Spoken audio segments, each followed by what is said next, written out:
ಮಹಾರಾಜರೇ, ನಿಮ್ಮ ಲೋಕವನ್ನು ಯಾವ ರೀತಿ ಸುಭಿಕ್ಷವಾಗಿ ಇಟ್ಟಿದ್ದೀರಾ ಸಾಂಗವಾಗಿ ತಿಳಿಸಿ. ಅಪ್ಪಣೆ ಮಹೇಂದ್ರ. ಸುರೇಂದ್ರನೇ ನರಾಂದಮನ ಚರಿತೆಯನ್ನು ಕೇಳೆ, ಚರಿತೆಯನ್ನು ಕೇಳೆ, ಚರಿತೆಯನ್ನು ಕೇಳೆ. ಧರಾಧರದಿ ದುರಾದಮನ ಚರಿತೆಯನ್ನು ಕೇಳೆ, ಚರಿತೆಯನ್ನು ಕೇಳೆ, ಚರಿತೆಯನ್ನು ಕೇಳೆ.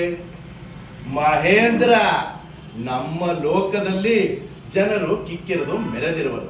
ಅವರವರ ಪಾಪಕ್ಕೆ ತಕ್ಕ ಶಿಕ್ಷೆಯನ್ನು ವಿಧಿಸಿರುವೆನು. ಧರ್ಮವನ್ನು ರಕ್ಷಿಸಿ ದುಷ್ಟರನ್ನು ಶಿಕ್ಷಿಸಿ ಧರ್ಮಕರ್ಮ ಮನುಜರನ್ನು ಸರಾಗದಿ ಗೆಲ್ವೆ, ಸರಾಗದಿ ಗೆಲ್ವೆ, ಸರಾಗದಿ ಗೆಲ್ವೆ. ಮಹೇಂದ್ರ, ನಮ್ಮ ಲೋಕದಲ್ಲಿ ಜನರು ಕಿಕ್ಕಿರಿದು ಮೆರೆದಿರುವರು. ಅವರವರ ಪಾಪಕ್ಕೆ ತಕ್ಕ ಶಿಕ್ಷೆಯನ್ನು ವಿಧಿಸಿರುವೆನು. ಮುಂದೇನಪ್ಪ?